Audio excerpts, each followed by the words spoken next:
ప్రత్యర్థులకు వారి స్టైల్లోనే సమాధానం చెప్పాలని మాజీ కోచ్ రవిశాస్త్రి అభిప్రాయపడ్డారు.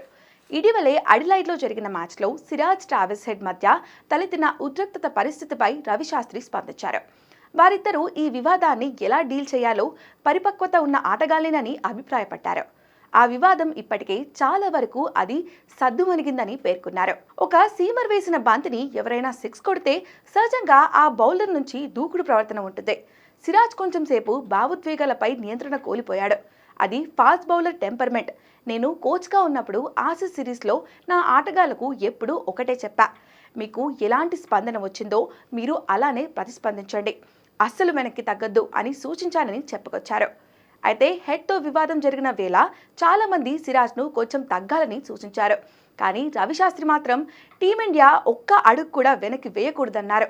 ఇక రవిశాస్త్రి కోచ్గా ఉన్నప్పుడు 2018, 19, 2020, 21లో టీమిండియా ఆస్ట్రేలియాలో సిరీస్ విజయాలను చవిచూసింది. కోహ్లీ, పంత్లు ఆ సిరీస్లో చాలా దూకుడుగా ఆసీస్ జట్టుతో తలపడ్డారు. ఈ విషయాన్ని కూడా రవిశాస్త్రి గుర్తు చేశారు. అలాగే ఈ బోర్డర్ గవాస్కర్ ట్రోఫీలో భారత్, ఆసీస్ చెరో మ్యాచ్ గెలిచి సమ ఉజ్జీలుగా నిలిచాయి. దీంతో భారత్ ప్రపంచ టెస్ట్ ఛాంపియన్షిప్ ఫైనల్స్కు చేరాలంటే ఖచ్చితంగా బ్రిస్బేన్లో టెస్ట్ గెలిచి తీరాల్సిన పరిస్థితి నెలకొంది.